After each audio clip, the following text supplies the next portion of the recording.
Disculpe, otra pregunta acerca de la aclaración. Usted mencionaba que era 24 horas notificado el fallo. De la sentencia. Y que va de la mano con el principio de congruencia, ¿verdad? Entonces, No, por ejemplo, no. Bueno, lo que pasa es que, ojo, o sea, por eso es importante que pregunten. Se puede presentar principio de aclaración y ampliación. Va a depender de lo que del sentido de lo que ustedes quieran presentarle al juez. Por ejemplo, si es aclaración, ¿ya? Es para que el juez, para la redundancia, así como lo establece la norma, para que aclare. La aclaración se pedirá si en los términos de la sentencia son oscuros, ambiguos y contradictorios. O sea, es por esos tres, no necesariamente solo con el principio de congruencia. ¿Ya? A efecto de que se aclare o rectifique su tenor.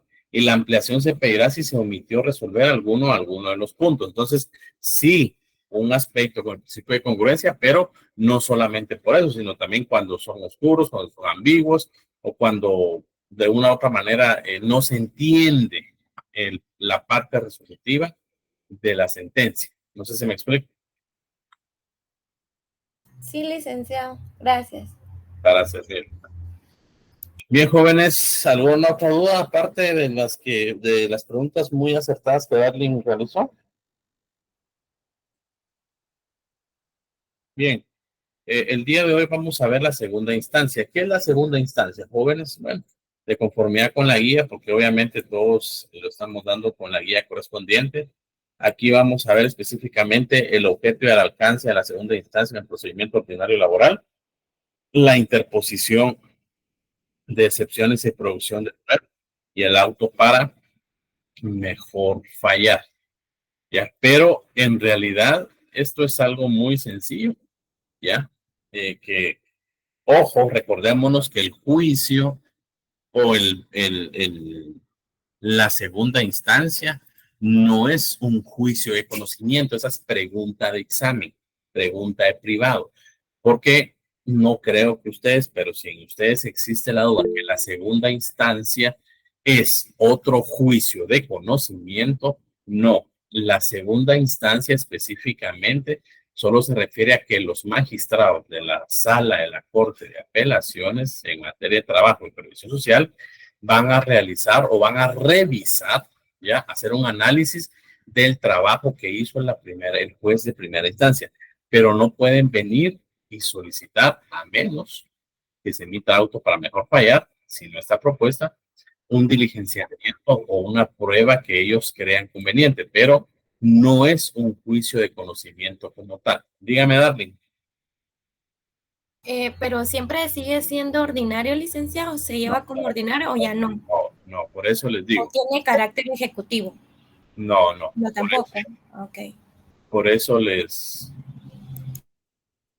eh, no sé quién compartió ahí. Eddie, si deja de compartir, se lo voy a agradecer.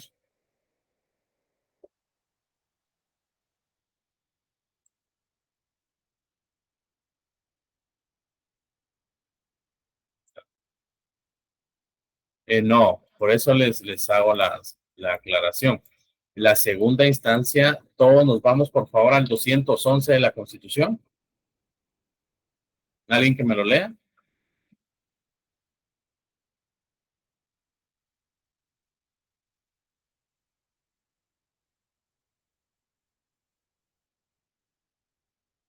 ¿Alguien que me lo lea, por favor?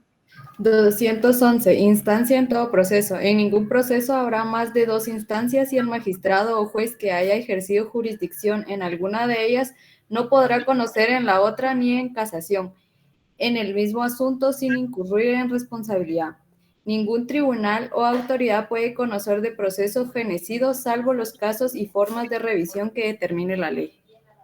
Y hola Verónica, buenas tardes. ¿Me puede leer el 59 también de la ley de organismo judicial? Sí, licenciada, solo la saco de mi bolso.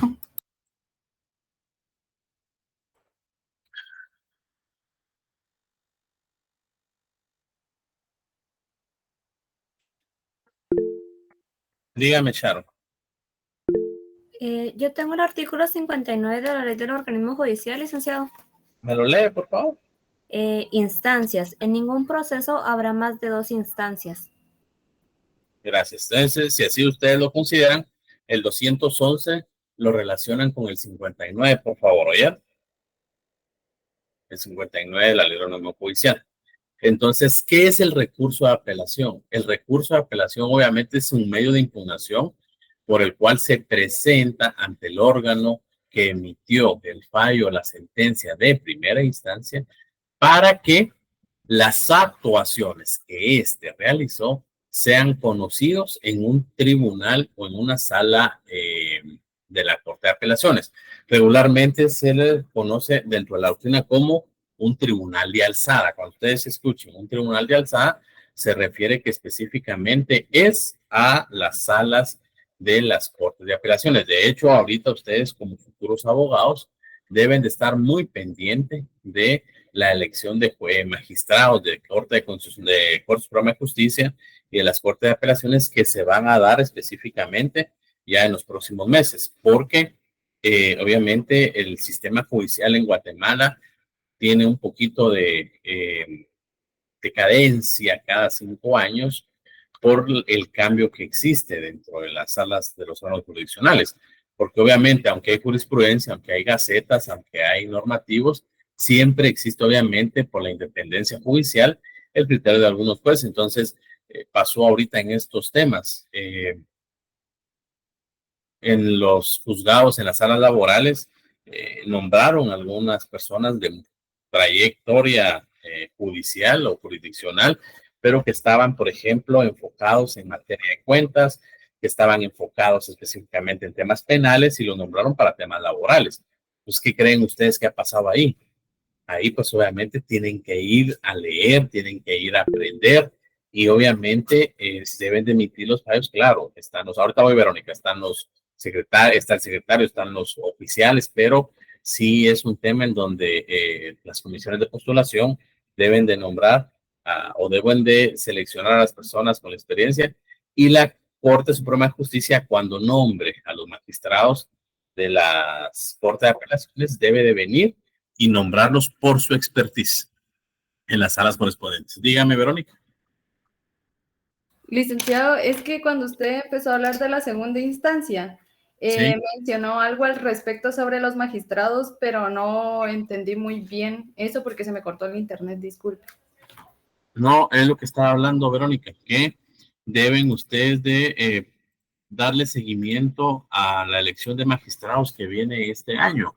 De hecho, el próximo se tiene ya el Congreso de la República emitió la convocatoria correspondiente, ya están las planillas por la forma o por el procedimiento legal que establece la Constitución, pero lo que yo les decía es que ustedes deben de darle seguimiento a esto, porque obviamente cada 5 años Guatemala existe una variación sobre algunos criterios y tanto en la Corte de Constitucionalidad como en la Suprema, y aquí viene a colación lo que Johnny dijo hace un mes aproximadamente, mes y medio, cuando analizamos la sentencia que él envió, que nos sirvió a todos, porque esa sentencia se emitió en el 2016, pero en esta judicatura o en esta legislación, obviamente, o en esta corte, pues por tener los criterios van variando muchos aspectos. Entonces hay que ver esos temas. Dígame, Eddy.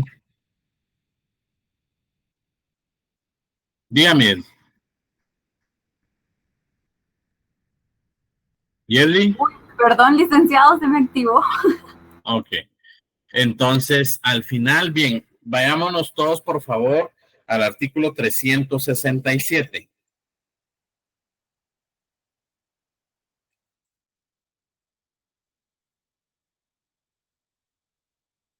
¿Alguien que me lo lea, por favor? 367, Lic. Sí, por favor. Interpuesto el recurso de apelación ante el tribunal que concedió en primera instancia, este lo conocerá si fuere procedente y elevará los autos a la sala de apelaciones de trabajo y prevención social. Ok. Sí. El segundo párrafo, por favor. Produce efectos suspensivos la apelación contra las sentencias y autos que pongan fin al juicio. La apelación no procede. Perdón, Vinicio. ¿Qué son efectos suspensivos, jóvenes? Que suspende la sentencia, la resolución de la sentencia. ¿Sí? Suspenden o quedan en stand-by, como dicen los patojos, los efectos por los cuales se va a dar en la sentencia. Es decir, ¿en cuántos días produce o está firme una sentencia, jóvenes? ¿O un fallo? 3 días, según yo. 3 días. Entonces, por eso es que hoy eso lo encontramos en la ley de órgano judicial. Por eso es que se debe presentar la apelación dentro de los 3 días correspondientes. Porque se presenta el 4.º día, pues obviamente ya causó firmeza. Entonces, al establecer que produce efectos suspensivos, significa que la sentencia, supongamos que salió beneficiada o salió a favor del trabajador, no va a surtir los efectos que el juez establece en la misma, porque obviamente debe de ser conocido el proceso por un tribunal de alzada o por una sala de la Corte de Apelaciones. Entonces, cuando ustedes escuchen que produce efectos suspensivos o no produce efectos suspensivos, es que obviamente si produce efectos suspensivos, no surte efecto, pero si no produce, continúa el trámite. Ahora sí, sigamos, por favor. La apelación no produce efectos suspensivos cuando se interpone contra cualesquiera de las otras resoluciones apelables. Cuando Vamos la a apelación... recurso de nulidad. Continuamos, por favor. Okay.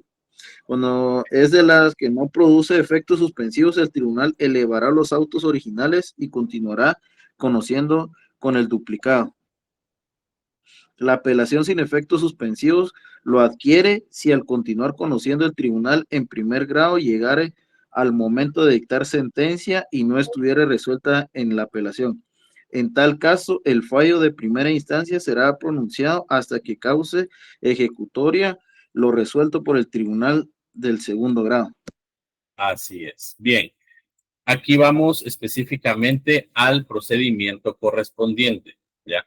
Estos son doctrinas, jurisprudencia que obviamente lo pueden ubicar ustedes en los libros correspondientes, ¿ya? Aquí hay un tema muy importante. Recordémonos, si nos vamos al 116 de la ley del Código Procesal Civil y Mercantil, pero si también nos vamos, por favor, al artículo 342. Alguien que me lea, por favor, el primer párrafo del artículo 42, 342, perdón.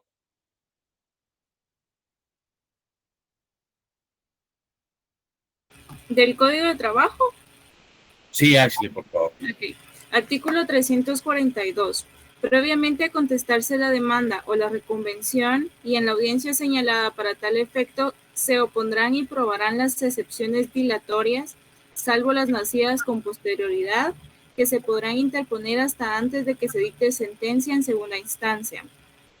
En este último supuesto, la prueba de ellas se recibirá en la audiencia más inmediata que se señale para recepción de pruebas del juicio o en auto para mejor proveer, si ya se hubiera agotado la recepción de estas pruebas. Ahí paremos, por favor. Ahí paremos.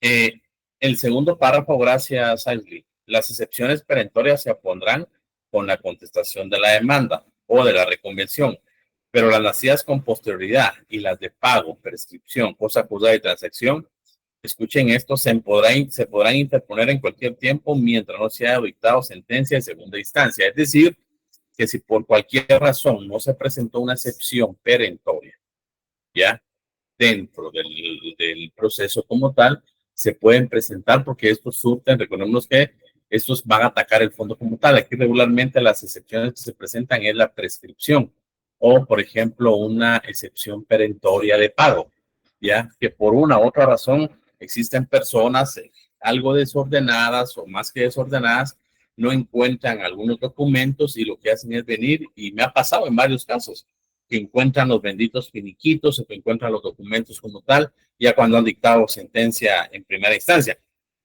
Yo les digo, mire, tráigame esos documentos y presentamos una excepción y se le hace saber ahí. Entonces, al azar. Entonces, eso no varía obviamente el proceso como tal, pero por eso es que se refiere a la sentencia de segunda instancia, ya, con relación a que previo a que se emita esta, pueden presentarse estas excepciones, ya. Aquí hay un tema muy importante. Bueno, ¿está claro lo que les acabo de mencionar? Licenciado, yo no le entendí la verdad. ¿Por qué?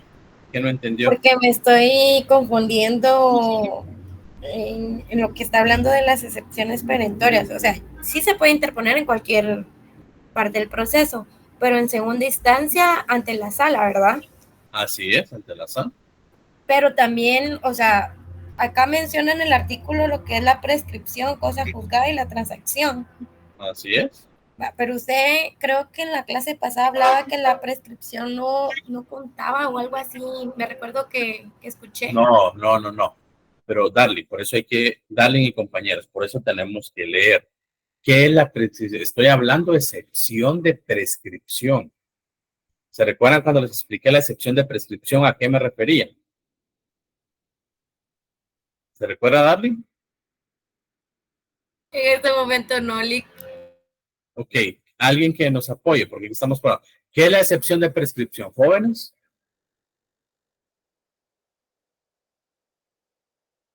Lo que pasa es que si no tienen claro eso, se les va a dificultar. A ver, Verónica del Pilar, ¿se recuerda más o menos de lo que hablé cuando hablé de eso? No, licenciado. Ok, ¿alguien que se recuerde? Licenciado, era cuando hablamos de la adquisitiva o positiva Así es, y la extintiva, ¿verdad? así es. Sí, ustedes sí le dan seguimiento a las clases y leen su código de trabajo cuando les digo que lo lean, por favor, o no lo leen. Bien, cuando hablamos de prescripción, pues obviamente tenemos que, yo les vuelvo a insistir que lean del artículo 258 al 268, que ya les había dicho del Código de Trabajo. ¿Por qué? Porque recordémonos que si lo que se está solicitando es específicamente el pago de una indemnización, la ley regula que el trabajador tiene 30 o el ex trabajador tiene 30 días hábiles para solicitar la indemnización o la posible indemnización. Pero ¿qué pasa si lo presenta a los 60 días? Y si por una u otra razón no se presentó en primera instancia la excepción perentoria de prescripción, en segunda instancia va a aplicar. Pero estoy hablando del derecho que tiene el ex trabajador de poder solicitar eso. No estoy hablando de la prescripción con relación al proceso como tal, Darling. No sé si queda claro. Ah, ok, gracias, Lick. Gracias, sí quedó claro, más o menos, o Más o menos. ¿cuál es su duda? Es que me estoy haciendo bolas en eso, pero sí, ya le entendí que la prescripción de la que está hablando ahorita es al beneficio del trabajador, no directamente del proceso, ¿verdad? Así es, más que beneficio es ese derecho que tiene el trabajador de poder reclamar. Yo lo que le recomiendo es que pueda leer lo ideal es que ustedes vayan leyendo con el catedrático, así como se los he mencionado, para que de una u otra manera ustedes vayan teniendo la secuencia correspondiente. Pero sí, se refiere específicamente a a la acción que tiene el ex trabajador. ¿Oyeron? Alguien que me dé el artículo 368, por favor.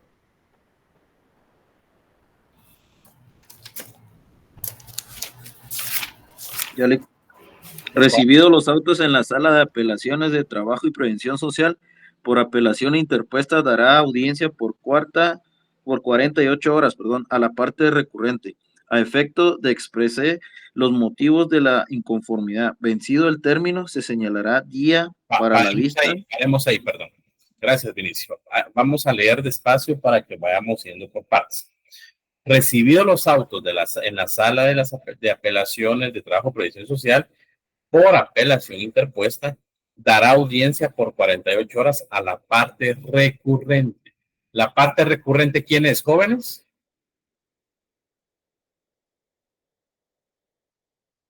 ¿Quién es la parte recurrente según ustedes? La que interpuso la apelación. Así es, Joseph, el que interpuso la apelación, para que exprese ya su inconformidad o para que exprese los agravios, es decir, el por qué él debe de expresar su inconformidad.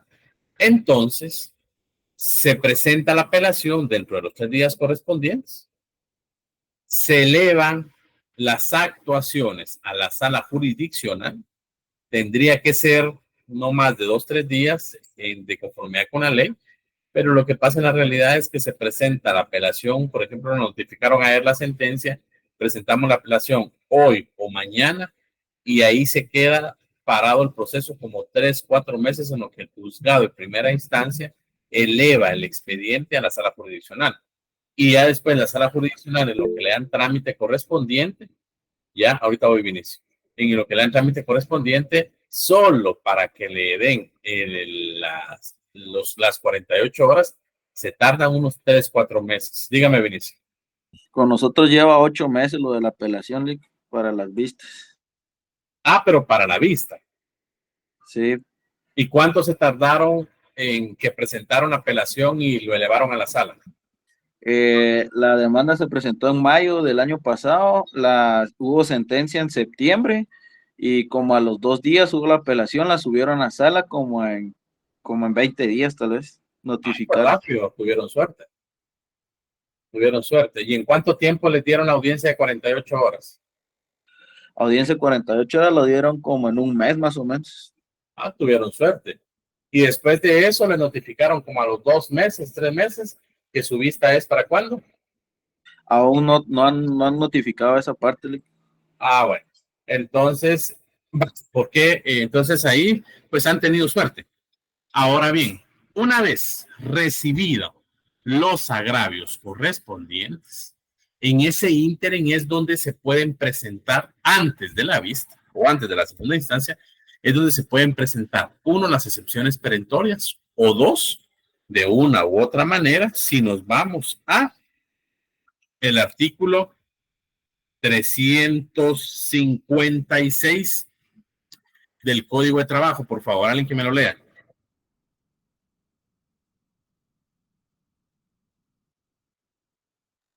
Artículo 356. Los tribunales de trabajo y previsión social no admitirán pruebas extemporáneas, contrarias a derecho o impertinentes.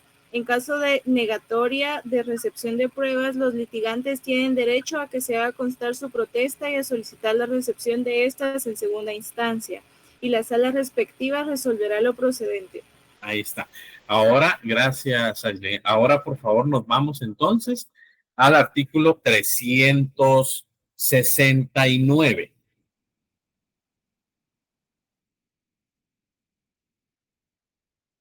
Dígame, Vinicio. Sí. Perdón, ¿para leerlo? Sí, ok. Si dentro del término de 48 horas concedido al recurrente, pidiere que se practicara alguna prueba denegada en la primera instancia en la cual hubiere consignado su protesta, el tribunal, si lo estima procedente, con noticia de las partes, señalará audiencia para que la recepción de la prueba o pruebas solicitadas que deben practicarse en término de 10 días. Practicada la prueba o vencido dicho término, la sala dentro de un término no menor de 5 días ni mayor de 10 días dictará sentencia. Implica responsabilidad para la sala Vinicio, o para el ahí paremos. Perdón, gracias. Es decir, por eso les comenté que en ese ínterin, después de las 48 horas, vienen estos procesos. ¿Por qué? Porque en la expresión de agravios de 48 horas, la persona o el recurrente o la persona afectada va a establecer, se me violentó el debido proceso, ABC, pero también no me fue tomado en cuenta un medio de prueba, el cual fue propuesto, en el cual no me lo tomaron en cuenta, no fui diligenciado, y para el efecto de conformidad con lo que regula la ley y en la audiencia correspondiente, yo hice la protesta que corresponda. Por lo tanto, solicito que en segunda instancia se me sea aceptado ese medio de prueba. Lo ideal sería que lo acepten, pero acá está la facultad que le dan la ley a los magistrados. El tribunal, si lo estima procedente, regularmente no lo estiman procedente, ¿ya? Establece con noticia a las partes, con notificación, señalará audiencia para aclaración de la prueba o pruebas solicitadas que deban practicarse en el término de 10 días. Es decir, van a señalar esa audiencia que, miren, eso es muy raro que lo hagan las salas, porque en las salas, a ver, Vinicio, ¿usted ha hablado con los magistrados? O no sé si son los abogados. Sí, ¿Y qué le han dicho cuando procura usted su caso? pues que la verdad es de que hay que esperar el tiempo procesal, es lo que ellos dicen. La verdad es que casi no les gusta hablar mucho de eso. ¿Pero habla usted con los magistrados o con el secretario, con el oficial? Con el oficial, pero ellos casi no, casi que piden que uno, que casi que piden una audiencia que uno tenga con tiempo, ¿verdad? Ahí quiero llegar yo, porque con los magistrados no se puede hablar. O sea, los magistrados, la Corte elaboró un memorial, una circular, en donde obviamente no se puede aceptar, o una de las partes no se puede reunir con un juez o un magistrado para no tergiversar o que no existan malas interpretaciones. Entonces, al final, con un magistrado no puede hablar uno, más que llega uno, hace su colita y mire, le dice al secretario o al oficial, mire, fíjese que mi proceso va 6, 8 meses acá. Entonces, traten de agilizárselo. Pero ¿por qué les digo esto? Porque lo ideal sería que establezcan una audiencia como tal, pero no lo hacen.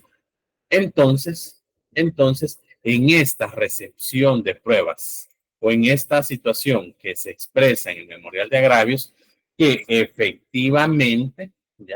efectivamente se protestó, ¿ya? El medio de prueba correspondiente, se solicita que sea aceptado. No lo van a hacer, ¿ya? Esto es pura teoría, es pura doctrina, eso lo leen ustedes, las clases de apelación genérica extraordinaria, ¿ya? En este caso, la apelación genérica es que se da cuando la apelación de las sentencias en el caso que no ha existido prueba de negado o rechazada y debidamente protestada en primera instancia. Y la extraordinaria que se da con la apelación de las sentencias en el caso de que si hubiera existido prueba de negada y rechazada y debidamente protestada, ¿ya? Entonces, aquí sí lo vemos, es lo que acabamos de leer, porque obviamente en el primero no existe audiencia de recepción de pruebas. Y en la segunda, pues obviamente existe esa audiencia, pero como les digo, esas audiencias no la otorgan los magistrados correspondientes, ¿ya? Porque no lo ven necesario. Específicamente, no ameritan ellos desde su punto de vista que se presente o que sea una audiencia para diligenciar un medio de prueba. Cuando hablamos de las excepciones, por eso iniciamos leyendo el 342, después de esa audiencia a las 48 horas se abre la puerta para que se puedan presentar los aspectos correspondientes. Uno, ya, las excepciones nacidas con posterioridad y lo que acabo de explicar que son los medios de prueba, ya. Pero estas excepciones, ojo, lo único que cabe acá es prescripción, pago, cosa juzgada y transacción. Transacción, como les expliqué en su momento, no se aplica tanto por el solo hecho de venir y que lo que se acostumbra, la práctica es que no se presenta un convenio, sino solo se desiste el proceso y se dice ya se le pagó. Entonces, ojo, cuando hablo de las pruebas no me refiero a que son nuevas pruebas presentadas de oficio o a instancia de parte, porque el juez aquí sí puede traer también en el auto para mejor fallar algunos documentos que era necesario, el juez digo yo a los magistrados. Entonces son pruebas que fueron debidamente aportadas en la primera instancia, en el juicio ordinario laboral, que no fueron aceptadas y que fueron debidamente protestadas. Esa es la clave para que puedan ser admitidas en una sala jurisdiccional. ¿Tienen claro eso? ¿Quedó claro? Y con una pregunta. Dígame, Oso. La protesta es la que se hace en audiencia, ¿verdad? Cuando el abogado dice que deja asentada su formal protesta. Así es. Lo único que Algunos vean, y aquí hay un tema bien complejo porque es criterio eminentemente de jueces.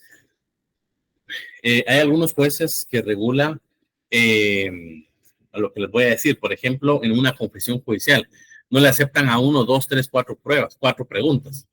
Entonces, incluso los propios jueces le dicen, abogado, ¿quiere protestar alguna pregunta que no le fue aceptada? Sí, con mucho gusto. Hay otros jueces que cuando nosotros estamos en audiencia, mire, señora juez, necesito protestar, no abogado, no al lugar, porque no se le está negando el medio de prueba de confesión judicial. Lo que se le está negando es algo que va dentro del medio de prueba y no dejan que uno proteste esas preguntas. Pero fuera de eso, sí, es el manifiesto, la manifestación que tiene, pues obviamente el abogado litigante dentro de la audiencia como tal. Si, por ejemplo, si no fue aceptado un documento que viene del extranjero o una resolución judicial que sirva como ejemplo para aclarar lo que se hace ahí de conformidad con lo que establece la legislación, procedo a protestar dicho medio de prueba para que surta los efectos legales correspondientes. Pero eso tiene que ser en audiencia. ¿Está claro?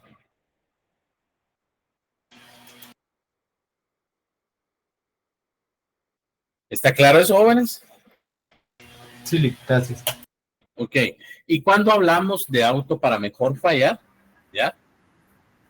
Esto significa, tal y como lo expliqué en su momento, que lo que busca acá, no solo un juez, sino los 3 magistrados, es que de una u otra manera, ¿ya?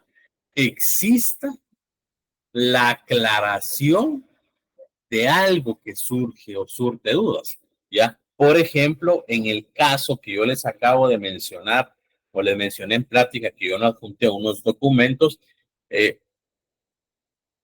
van a dictaron un auto para mejor resolver para que la institución adjunte esos documentos a las cuales hizo mención. Entonces, al final, eso es para aclarar, porque mi cliente necesita esos bonos que regula el pacto colectivo. Entonces, eso, como lo expliqué en su momento, los jueces dicen, a mí me da la facultad la ley. Usted no puede de oficio venir y presentar medios de prueba, pero yo sí le puedo pedir a usted. Y eso no significa que esté habilitando el debido proceso, porque solo lo voy a usar para aclarar cualquier duda o reforzar los conocimientos o ampliar los conocimientos. Entonces, obviamente, más que un medio de prueba, puede darse un reconocimiento judicial, puede darse específicamente los dictámenes, cualquier documento, cualquier medio de prueba que de una u otra manera pueda ser entendido y pueda ser, obviamente, de beneficio para los magistrados. El trámite, pues obviamente ya lo hemos visto, se presenta dentro del tercer día, es decir, no hasta el tercero, sino tienen 1, 2 y 3 días para presentarlo ante el juez. Y obviamente el juez de una u otra manera lo eleva a la sala jurisdiccional correspondiente, ¿ya? De una u otra manera, ¿qué es lo que pasa acá? Que se eleva el expediente, es decir, se emitió la resolución, se emitió la sentencia o se emitió el fallo, se presenta, supongamos, la apelación antes de los 3 días o en el tercer día. Después de eso, se recibe la apelación. Aquí hay algo muy importante que es la expresión de agravios, ¿ya? Y eso se va a dar específicamente en la segunda instancia. Y la sala, pues obviamente, una vez recibidas las actuaciones o el proceso, ¿ya? Va a conferir audiencia o solicita o le da audiencia a la parte que se vio afectada por el plazo de 48 horas. Ahí pasa lo que acabo de explicar con relación a que puede presentarse la recepción de un medio de prueba que fue protestado o el auto para mejor fallar o el auto para mejor proveer, ¿ya? Entonces, al final se dicta el día y hora para la vista, que eso ya lo vamos a ver ahorita, ¿ya? Entonces, la vista, ¿qué es la vista? Tendrían que ser públicas, así como lo regula la ley, pero la vista es simplemente hacer la expresión, no de agravios, pero sí hacer una locución del por qué se da específicamente para criterio de cada litigante, se da la violación a el debido proceso en la primera instancia. Pues ahí argumentan ahí es prácticamente como un juicio o es prácticamente como una audiencia inicial, porque uno en el memorial pone un montón de cosas. La audiencia lamentablemente, o la vista lamentablemente no es pública. Cuando dicen pública se refiere a que es abierta, sino simplemente le fijan a uno en la vista, su vista está para el 8 de junio o el 8 de agosto del año 2024, punto. No le ponen ni día ni hora a uno, porque obviamente no lo van a ver de esa manera. Entonces, lo que aparece acá es que una vez realizado este procedimiento, se dicta sentencia dentro de los 5 días posteriores, así como lo hemos visto acá, ni mayor de 10, ¿ya? Entonces, de esa cuenta se dicta la sentencia en segunda instancia. ¿Cuál es el objeto o el objetivo de la sentencia en segunda instancia? Realizar una revisión del proceso. Y con esa revisión lo que se hace es confirma, modifica o revoca específicamente la resolución. Pero aquí hay algo muy importante que los magistrados obviamente deben de tomar en cuenta. Aquí estamos hablando que específicamente hay un silogismo, hay una frase que es el reformatio in peius, no sé si lo han escuchado ustedes, y eso significa que los magistrados pues obviamente no van a venir y olvidar ese principio que perjudica o que va en contra de los intereses del trabajador o del ex trabajador, ¿ya?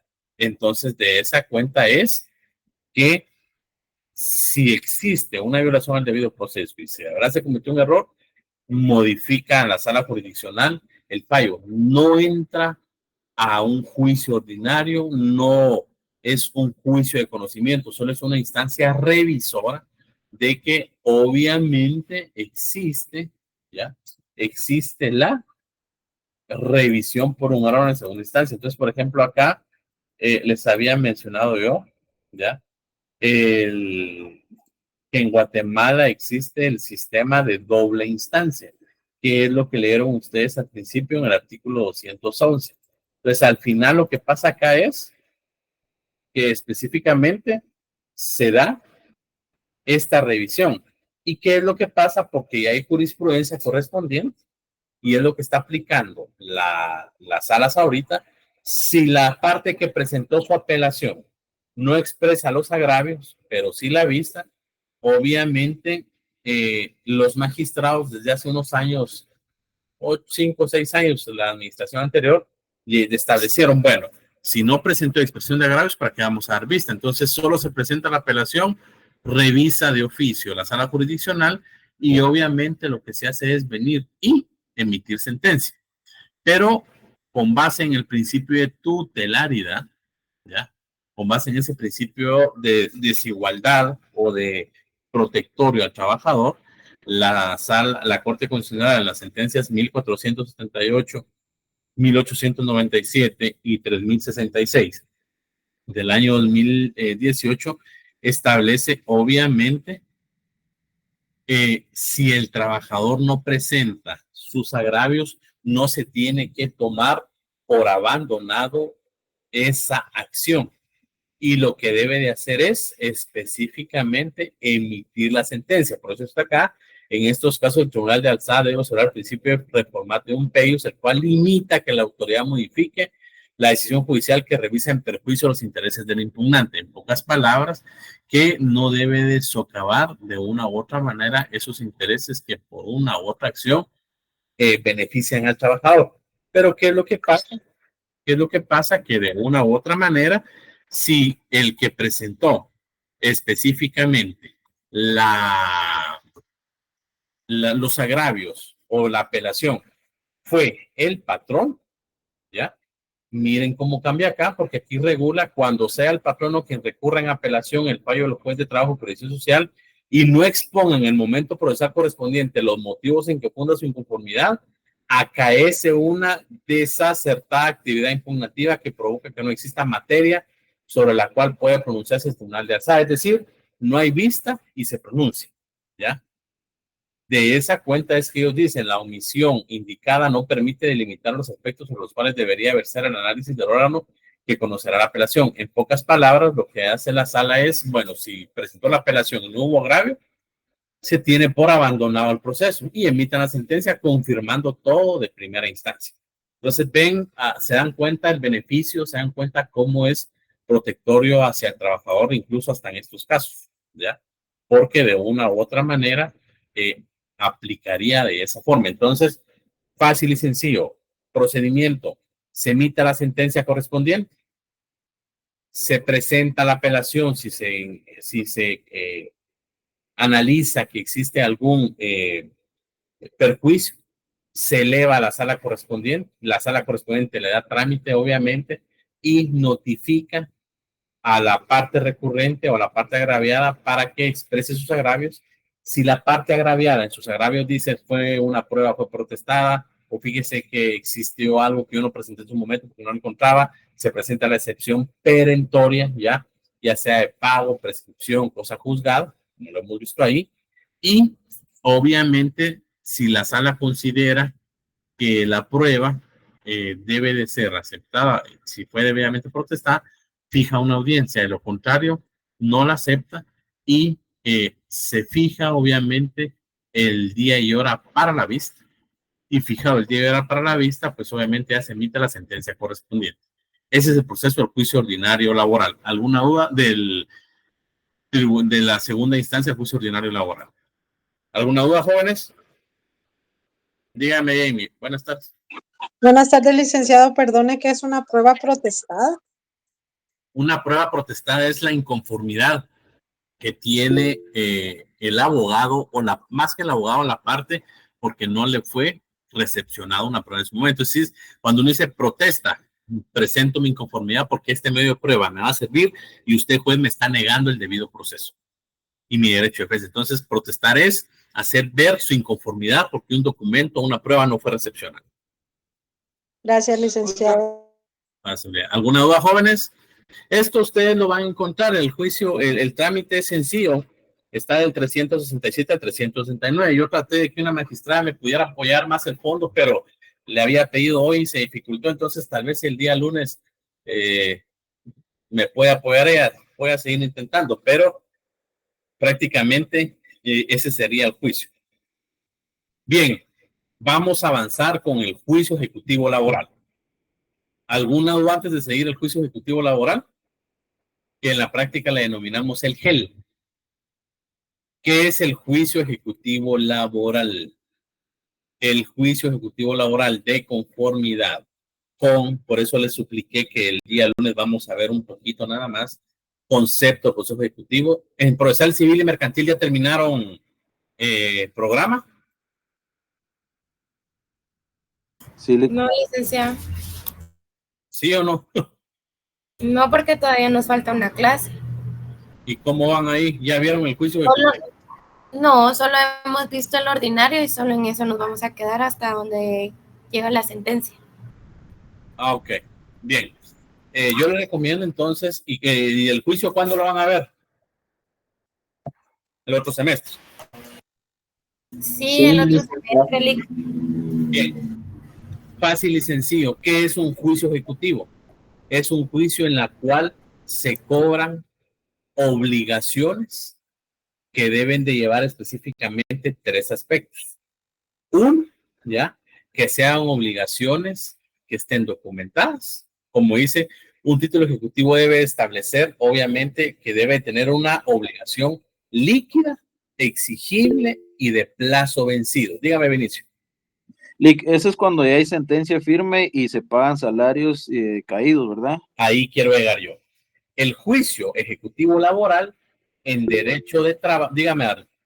Licenciado, también puede existir cuando hay convenio y no lo respetan. Así es. Eso es lo que voy a explicar ahorita. Entonces, al final, el juicio ejecutivo laboral se va a dar por los 2 aspectos que tanto Vinicio, Darly mencionaron. Uno, cuando hay una obligación líquida, exigible y de plazo vencido. Líquida, dinero. Exigible porque tiene un derecho y de plazo vencido porque obviamente no se pagó en su momento. Aquí es donde vienen las matemáticas, abogados. Entonces, ¿qué es lo que pasa? Que todos, por favor, absolutamente todos, vamos a irnos a el artículo 425 del Código de Trabajo. Licenciado, ¿me puede repetir cuando dijo que era una obligación líquida, exigible y? De plazo vencido. Ah, ok, gracias.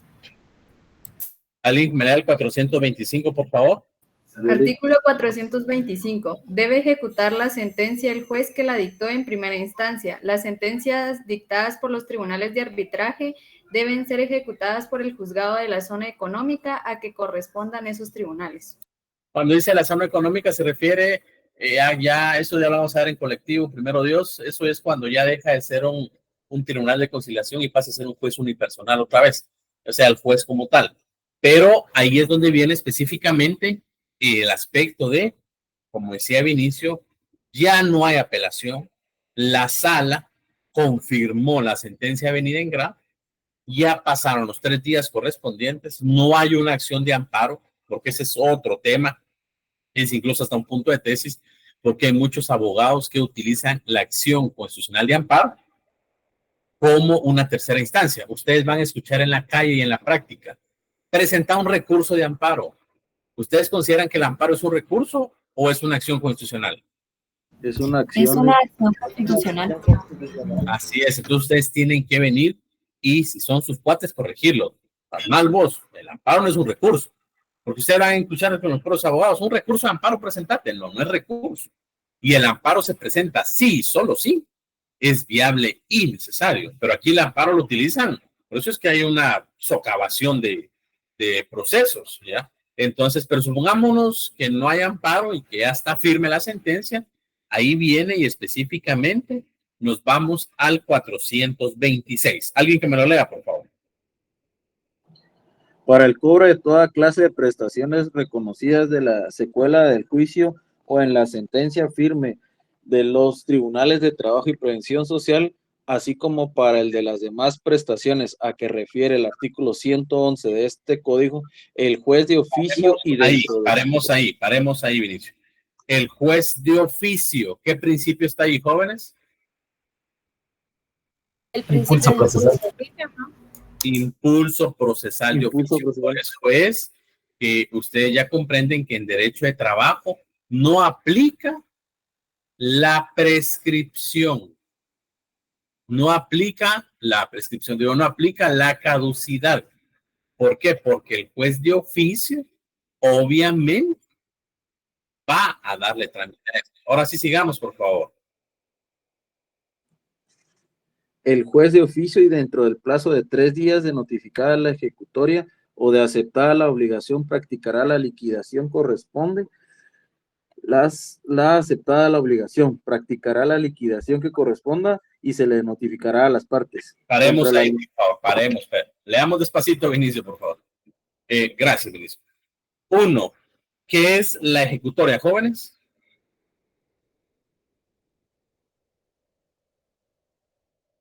El juicio ejecutivo, ¿no? No, es fácil y sencillo. Es la sentencia. O sea, es el documento. Bueno, señor, ya vino de segunda La cosa instancia. juzgada, ¿verdad, Lick? Así es. Ya vino de segunda instancia, pues la sentencia. Y la sala está confirmando que lo que mi persona hizo está bien. Entonces le notifico mi sentencia. Y la sentencia de la sala es donde confirmo que todo está bien. Y eso lo debe hacer dentro de los 3 días correspondientes a que reciba el expediente de la sala. No se cumple, déjenme decirles que no se cumple, pero regularmente sí se notifica la sentencia. Posteriormente a la sentencia se va a notificar la liquidación. Hay quienes notifican la sentencia junto con la liquidación. ¿Qué es la liquidación, jóvenes?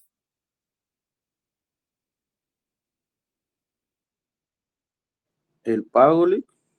Así, dígalo con propiedad. El pago. El pago.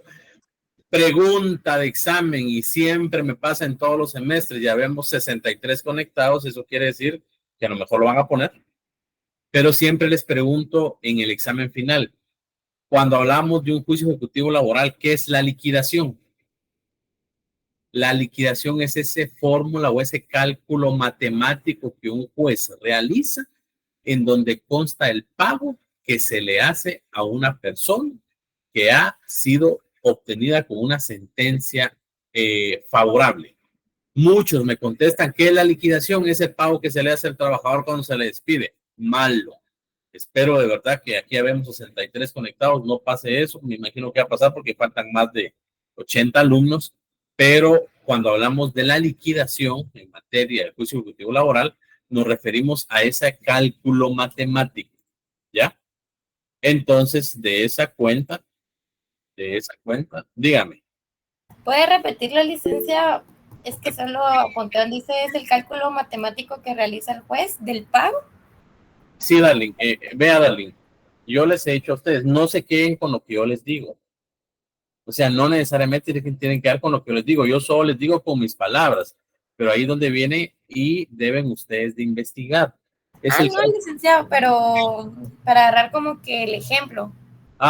Es el cálculo matemático que el juez realiza, en donde obviamente establece cuál es esa cantidad líquida exigible que le corresponde a una persona que ha sido favorable en juicio. ¿Ya? No sé si más o menos darle. ¿Se me puede dar? Sí, licenciado, gracias. Bueno, Disculpe, una pregunta. ¿La ejecutoria entonces es la sentencia de segunda instancia? ¿O la puede de ser primera? La de primera, pero cuando ya es firme. Así es, cuando ya es firme. Ya, gracias. Cuando ya es firme. Dígame, Lenin y Vinicio. Fíjese que tengo una duda sobre el artículo 426. No sé si yo lo tendré malo, pero es que aquí dice que se refiere al artículo 111, dijeron, pero yo tengo el 101. No sé si yo lo tendré mal. Es 101. 101, gracias. Lo que pasa, pero recordémonos, leamos el 101. Vaya, aquí hizo esa pregunta. Lea el 101, Lenin.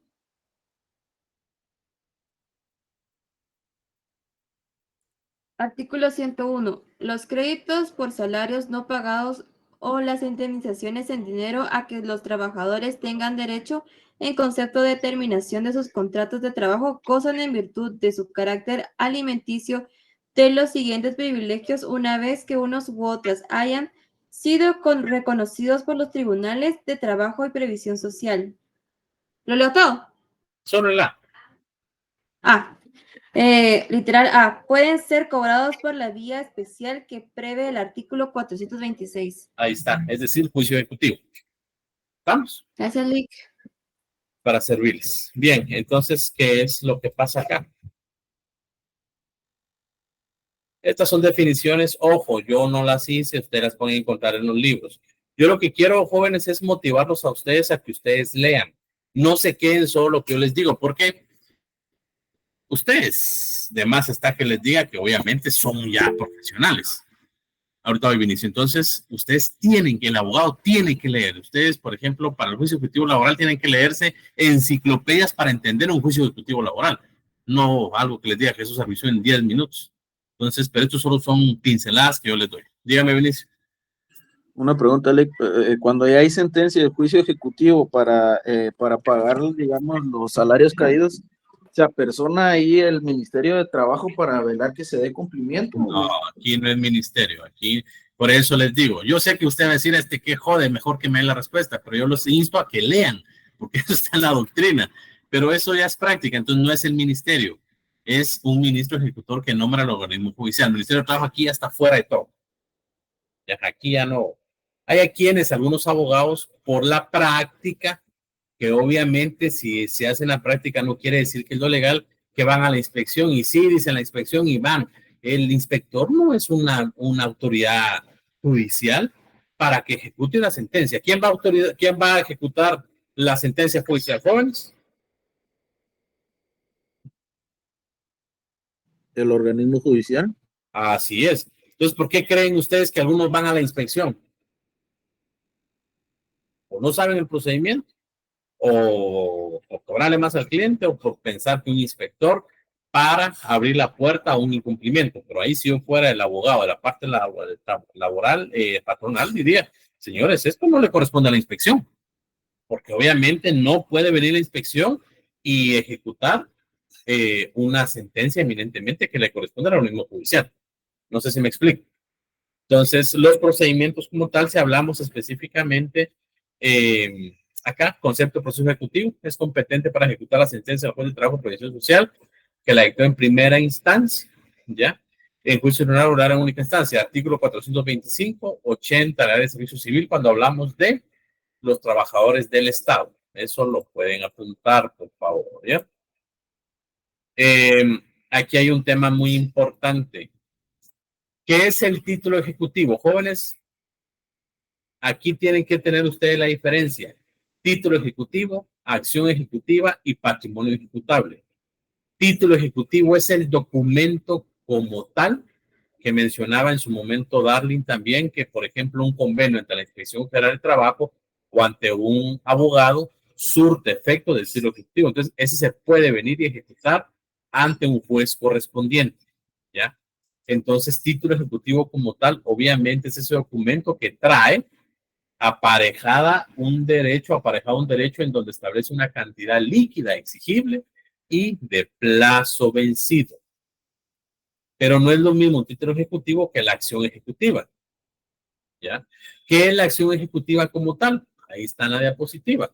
Es decir, es el medio o es la forma en que se va a solicitar ese derecho. O sea, es decir, es el presupuesto procesal. Cuando hablamos de presupuesto procesal, es la vía o es el medio como tal, ¿ya? Y de esa cuenta, por eso establece acá, para admitir la ejecución que se encuentre claramente determinado en el contenido del título ejecutivo, la persona, el obligado, y pues si fuese persona distinta a la que se presente requerir, la ejecución de esta estaría inhabilitada. Es decir, se debe de venir y se debe presentar la acción ejecutiva de ese título ejecutivo a través de los órganos jurisdiccionales. ¿Y qué es el patrimonio ejecutable? Fácil y sencillo. Es el patrimonio o la redundancia que se va a ejecutar si en dado caso el ex patrono o la parte, obviamente, obligada, no paga en su momento procesal oportuno. Entonces, ahorita les voy a explicar con la pregunta que hacía. Estos son ejecución de sentencias. Esto, pues, obviamente, ejecuciones especiales. Por ejemplo, con relación a esto, las sentencias de ejecución ordinaria y las ejecuciones especiales, es decir, todo se incluye dentro del 426 del Código de Trabajo, se refiere a específicamente sobre por ejemplo, las ejecuciones ordinarias, el pago de prestaciones como tal. Y la ejecución de títulos que aparejan la ejecución o ejecuciones especiales, la obligación de hacer, de dar. Por ejemplo, si se comprometen a venir y que le van a pagar en su indemnización y le van a dar X cantidad de algo material porque queda ahí, eso obviamente ya no es una cantidad líquida porque no es dinero, pero sí es una ejecución especial. Y ahí nos vamos específicamente al Código Procesal Civil y Mercantil. Eso ya lo van a ver ustedes el próximo semestre, entonces, si no lo han visto este semestre. Entonces, al final, aquí por eso yo pensé que ya lo habían visto con relación a las ejecuciones especiales. Ahí nos vamos al artículo 336, 337 y 339 del Código Procesal Civil y Mercantil. ¿Ya? Entonces, esto ya ustedes lo van a comprender cuando sean las ejecuciones, pero por ejemplo, como tal, ya, lo que vamos a ver acá es uno, que esa sentencia sea de verdad ejecutada por el juez que la dictó. Y para el efecto, ahora sí, alguien por favor que me acompañe a leer el segundo párrafo del artículo 426, después de que explique lo siguiente. Se notifica la ejecutoria o se notifica la sentencia que efectivamente ya fue venida en grado y fue confirmada. Después se practica la liquidación. ¿Qué es la liquidación, dijimos?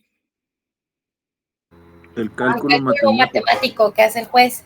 El cálculo matemático es el rubro en donde de una u otra manera el juez dice esto le corresponde a tal persona. Entonces viene y le notifica específicamente a la parte. Les quiero poner, antes de ver eso de la liquidación, no sé si ustedes han tenido la oportunidad de ver una liquidación alguna vez. Licenciado. Sí. ¿Y cómo fue? No, yo no lo he visto. Perdón. Yo llevo, perdón la molestia, llevo muchos casos en contra del Seguro Social. Ni modo, ¿se ve eso que estoy proyectando? Sí. Bueno, entonces, por ejemplo, acá, si ustedes se dan cuenta, esto es de unos casos regularmente. Dios mío.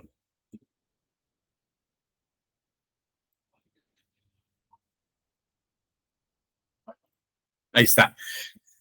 Esta es la liquidación, miren, por ejemplo, en este mi cliente, el cálculo matemático, aquí está diciendo indemnización le corresponde tanto. Esta liquidación se da después de que haya sido notificado la ejecutoria, es decir, la sentencia, la indemnización, aguinaldo, bonificación anual, compensación en efectivo de vacaciones. ¿Y dónde está aquí está, indemnización, aguinaldo y daños y perjuicios? A este mi cliente le pagaron 525,164.92. Y esto como tal es la liquidación. Y este es el oficial de trámite. Y la liquidación regula acá, porque la liquidación es el cálculo matemático que establece acá de 525,000, si se dan cuenta, indemnización, aguinaldo, indemnización, conforme el artículo o acuerdo 76 de la Junta Directiva, 1190 del DICS, 83,000. Después, conforme el acuerdo, artículo 98, el aguinaldo, 71,000. Después, conforme la bonificación anual, 71,000. Y la compensación efectiva de vacaciones, 71,000. Pero suman los daños y perjuicios, ¿ya? Total, 525,000 quetzales exactos. La presente liquidación Hacienda la suma de 525,000. Ojo, se preguntarán ustedes por qué no está aquí las costas judiciales, porque ese es un procedimiento aparte que regula. ¿Leyeron el decreto que les dije, el ciento? ¿Qué decreto les dije que era? A ver si se recuerdan.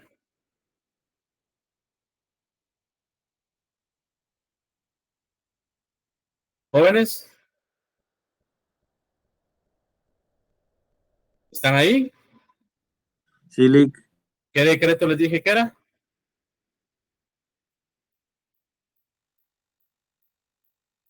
Yo no me acuerdo, Lick, la verdad. Preguntó Lick. Es que no se me va la señal, Lick, disculpe. ¿Se recuerdan que les dije que leyeran un decreto cuando me hablaron del pago a las costas judiciales? Licenciado, ¿no era el decreto 111-96? Así es. ¿Lo leyeron, Verónica? En mi caso, no lo he empezado a leer, licenciado. Entonces, el procedimiento de las costas judiciales, ahí está. Por eso es que ustedes ven acá, en obviamente en esta liquidación no lleva inmersa las costas judiciales. ¿Por qué? Porque las costas Licenciado, judiciales... Dígame. este decreto hablaba sobre el arancel del abogado y el procurador. Así es. Así es. El arancel del abogado. Por eso, pero ¿a quién le van a pagar estos jóvenes? ¿Al abogado o al extrabajador? Al abogado. No. Ojo. ¿A quién le van a pagar? Al extrabajador, licenciado, porque ese es el cálculo con el que le deben cancelar todo lo que no le habían pagado. Por aparte se debe realizar lo que debe cobrar el abogado, que se basa en ese decreto 111-96. Así es. Por eso es que ustedes en una liquidación no van a encontrar las costas judiciales. No sé si se hacían la pregunta, pero por eso es que no la van a encontrar, ¿oyeron? Y aquí, por ejemplo, después del trámite, el mismo juzgado aprueba específicamente la liquidación.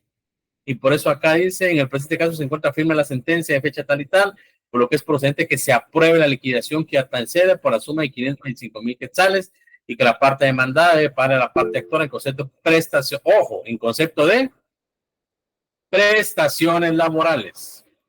No regula que se le debe pagar impuestos judiciales. Dígame, Jamie. Licenciado, una consulta, solo duda, ¿cómo es de que analizan los daños y perjuicios? Porque ahí vi que son bastante altos. Eso ya lo vimos, Jamie. Pero se lo voy a decir. Gracias. ¿Tiene su código de trabajo a la mano? Sí, licenciado. Vayámonos al artículo 78. Ya. Ahora hágame favor de leer el inciso B. B de bueno. Dice, a título de daños y perjuicios, los salarios en el trabajador ha dejado de percibir desde el momento del despido hasta el pago de su indemnización hasta un máximo de 12 meses de salario y las costas judiciales. Ah, ya me recordé, licenciado. Gracias. ¿Se recordó? ¿Seguro? Sí, me recordé ya, licenciado. Se me olvidó por un momento, gracias. Entonces, en este caso, mi cliente ganaba 19,040 al mes. ¿Ya? Y por eso, si multiplicamos 19,040 por 12, ¿cuánto nos da? Sí, los 228,000. Así es. Ese es el daño y perjuicio.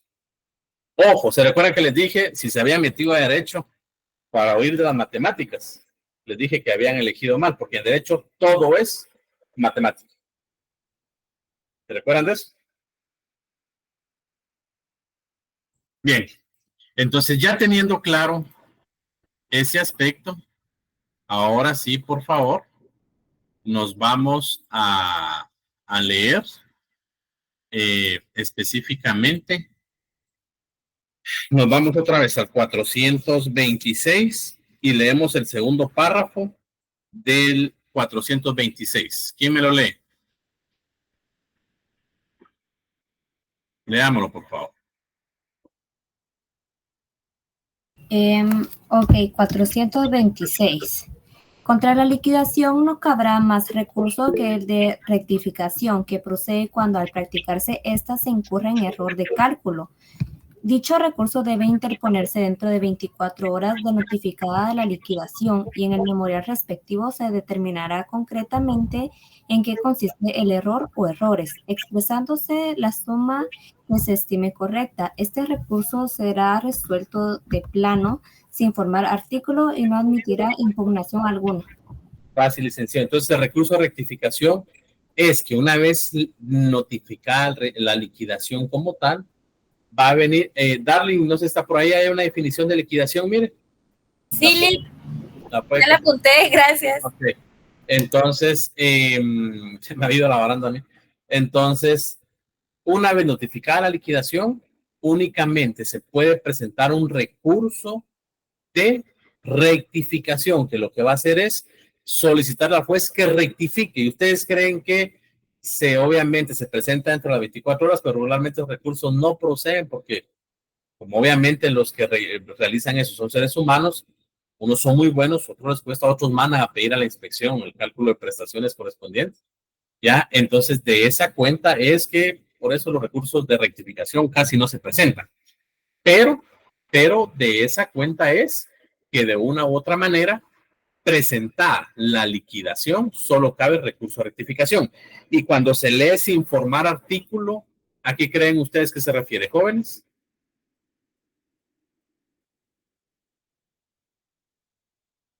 Se refiere a que no hay audiencia. ¿Me explico? Bien, una vez tenida acá el tema, hasta este paso, ya empieza el juicio ejecutivo laboral. ¿Por qué? Alguien que me lea el tercer párrafo del artículo 226, por favor.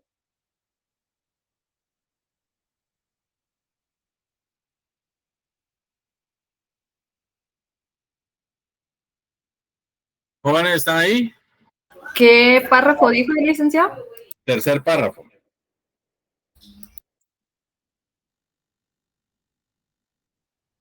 Yo se lo leo, licenciado, si gusta. Por favor.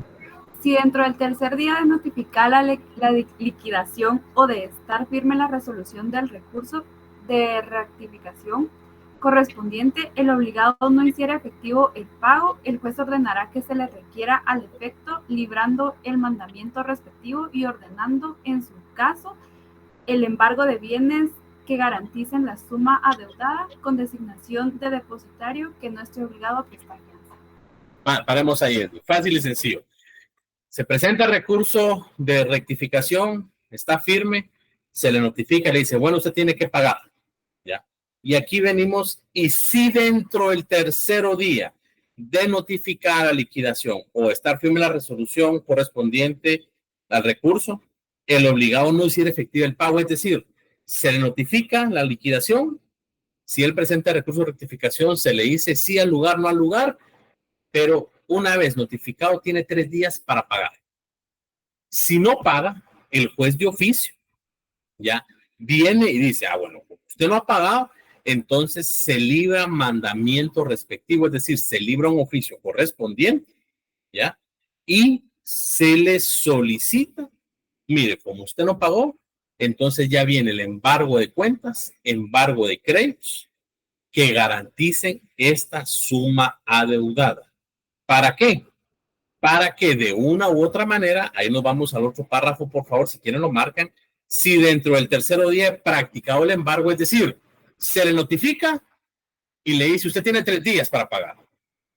No pagó, le voy a embargar sus cuentas bancarias, le voy a embargar sus créditos. Pero no obstante, ya le tengo embargado, si dentro del tercero día he practicado el embargo, el deudor no solventara su obligación por el valor de la deuda, se sacarán al remate los bienes. Entonces, ¿qué quiere decir? Le di 3 días, no pagó. Le embargué, no pagó, y le voy a dar 3 días. Si usted no paga, obviamente se rematan los bienes embargados. Aquí estamos hablando, no cuentas bancarias, sino estamos hablando de bienes muebles. Dígame, Vinicio. ¿Y si es una institución del Estado? Ahí es otro tema, porque ahí no procede el embargo. Ahí lo que se hace es certificar lo conducente, que eso es un punto de tesis, porque obviamente lo que corresponde ahí, recuérdense que al Estado no se le puede embargar. ¿Por qué no se le puede embargar al Estado? Por los mismos decretos. Entonces, lo que se hace ahí se va por la vía, de certificar lo conducente. Porque el Estado no, al Estado no se le puede embargar los bienes, ustedes lo saben. Entonces, aquí estamos hablando de un tema eminentemente privado. El Estado se va por otra vía, que es certificar lo conducente por incumplimiento, porque el Estado no le podemos embargar las cuentas. Obviamente, tesorería nacional. Entonces, no sé si quedó claro, Vinicio. Sí, gracias. Entonces, por el valor de la deuda, debiendo tener un verificativo en un plazo que no excede 10 días, es decir, se le notifica, tiene 3 días para pagar. No paga, le embargo. Todavía hay embargado, le doy 3 días. Si usted no pagó específicamente, no pagó, entonces le voy a sacar a remate sus cosas y ese remate no puede exceder 10 días después de que yo realice la convocatoria correspondiente, sin necesidad de que se realicen las publicaciones, ¿ya? Pero estas se harán a costa del solicitante si una de las partes lo solicita. En el acta de remate, el juez declarará fincada en el mejor postor o en el ejecutante, según el caso, sin que dicho remate pueda abrirse ni sea necesario posterior aprobación. Ojo, pero vean esto, si los bienes rematados fueran muebles, salvo el caso indicado en el párrafo anterior, el juez ordenará al depositario su inmediata entrega a quien corresponda en caso que posea su inmediata entrega corresponda. En caso de desobediencia, se ordenará el secuestro judicial sin perjuicio de las demás responsabilidades en que se incurra. Es decir, lo que procede acá es, le di 3 días. Le dije, obviamente, que pagara entre los 3 días correspondientes. No pagó.